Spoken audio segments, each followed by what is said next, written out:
Hello and welcome back to a new video. In this video I'll show you how to reset your Expedia password. For that, just go and open your app, and then you have to enter your email address and tap on continue button, and it will send you a code on your email.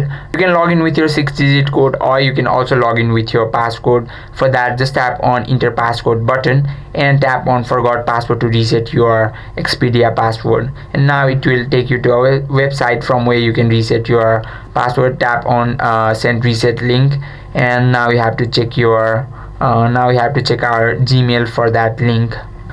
We need to wait for reset link and tap on reset password button, and it will now take you to the website from where you can reset your password.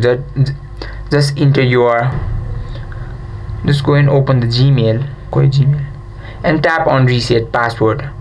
Now it will take you to a website from where you can reset your password. Just enter a new password that should be strong enough to, and that should be very strong, so that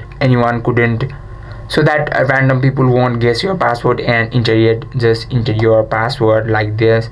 Make sure you include 9 to 64 characters. That should be combination of letters and number, and also include special characters like this, and tap on continue button, and your new password is ready. I hope this video helped you out. If you have any questions or queries, just let us know in the comment section. Thank you for watching.